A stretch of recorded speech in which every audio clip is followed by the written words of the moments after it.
নাগরিয়াকান্দি বালু মাঠ এলাকা আপনারা চিনেন। বালু মাঠ এলাকায় তার লাশ পড়ে থাকতে দেখা যায়। তার শরীরে অনেক আঘাত ছিল, গলাতে এবং পিঠে বিভিন্ন জায়গায় আঘাত ছিল, শরীর আঘাত ছিল।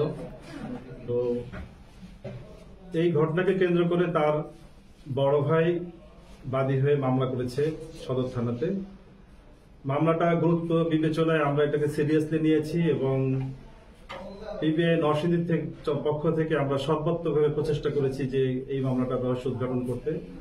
মামলা অজ্ঞাতনামা আসামির বিরুদ্ধে হয়েছে এবং ক্লুলেস ছিল, কিন্তু আমরা নানা তথ্যপত্র সংগ্রহ করে এবং ব্যাপক অভিযান পরিচালনা করে আমরা 48 ঘন্টার ভিতরেই প্রথম আমরা আসামি ফারহাদকে গ্রেপ্তার করতে সক্ষম হই এবং আসামি ফরহাদের দেওয়া তথ্য মতে আমরা জানতে পারি যে তার সাথে আরো একজন সহযোগী ছিল এবং সে নিজে ছিল। দুজনে মিলে ঘটনাটা ঘটিয়েছে এবং তার সাথে যে মেইন মাস্টার মাইন্ড ছিল তার নাম হচ্ছে বিল্লাল হোসেন রনি। তা আমরা বিল্লাল হোসেন রনি পলাতক থাকায় তাৎক্ষণিকভাবে আপনাদেরকে জানাতে পারিনি।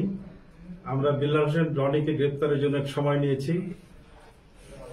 গতকালকে আমরা বিল্লাল হোসেন রনিকে কোর্টে উপস্থাপন করতে পেরেছি গ্রেপ্তার করত এবং বিল্লাল হোসেন রনি তাকে নিজেকে সম্পৃক্ত করে 164 ধারা জবানবন্দি প্রদান করেছে এবং এই হত্যাকাণ্ডের লোমহর্ষক বর্ণনা দিয়েছে।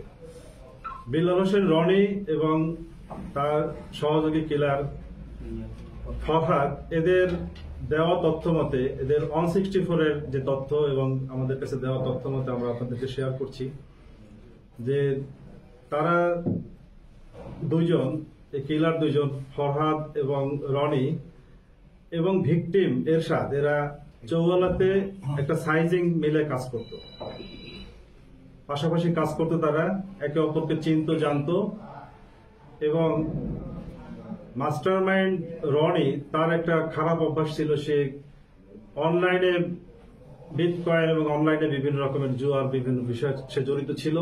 সে মাঝে মাঝে টাকা সেন্ড আপ করতো ওই অনলাইনে এবং ভিকটিম এরশাদের ফোনের থেকে সে মাঝে মাঝে বিকাশে টাকা সেন্ড করত। যে কোনো ভাবেই হোক সে ভিকটিম এরশাদের মোবাইলের যে পিন কোডটা, বিকাশের যে পিন কোড, এই পিন কোডটা সে জানতে পারে, সে কৌশলে সেটা জেনে নেয় এবং সে পরবর্তীতে তার যখন চাকরি চলে যায়, টাকার প্রেশারের মধ্যে থাকে, জুয়ার কারণে অন্যান্য কারণে যখন সে টাকার প্রেশারে ছিল, তখন সে তার এক বন্ধু, যার কথা বললাম আমরা, ফরহাদের সাথে একটা পরিকল্পনা করে গত 7 ফেব্রুয়ারিতে এবং 8 ফেব্রুয়ারিতে 2 দিন তারা বসে বসে পরিকল্পনা করে টাকার জোগাড় কিভাবে করা যায়।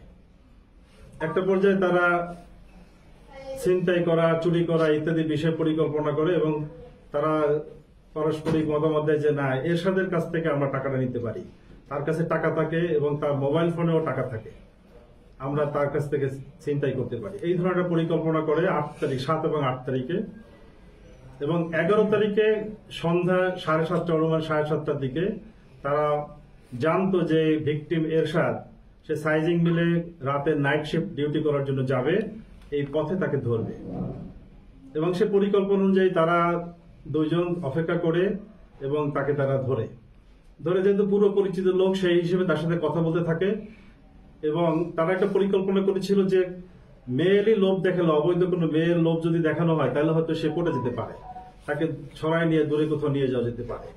তো সেই পরিকল্পনা যে কোনো একটা মেয়ের কথা বলে, কাল্পনিক যে একটা মেয়ে আছে আমরা ধরে রাখছি আমাদের সাথে আছে, আমাদের সাথে আসেন। কৌশলে ভিকটিম এরশাদকে নিয়ে যায় বালুমাঠ এলাকায় এবং বালুমাঠ এলাকায় তার কাছ থেকে মোবাইলটা নেওয়ার চেষ্টা করে।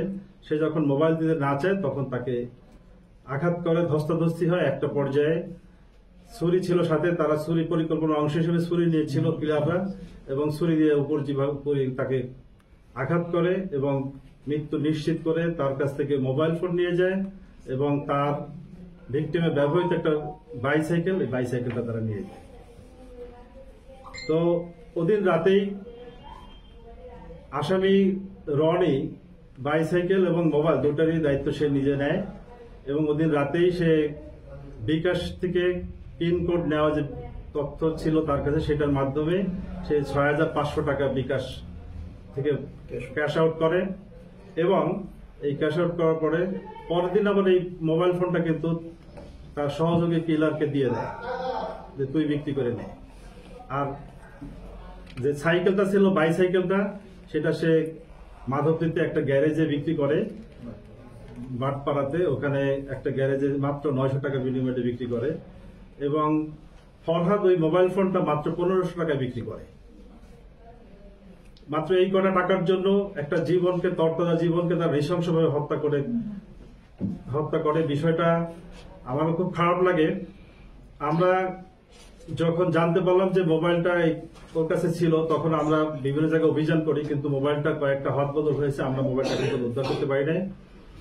কিন্তু রনিকে গ্রেপ্তারের পরে সাইকেলটা আমরা উদ্ধার করতে পেরেছি। আপনারা যাওয়ার সময় দেখতে পারেন সাইকেলটা আমাদের এখানে দেওয়া আছে।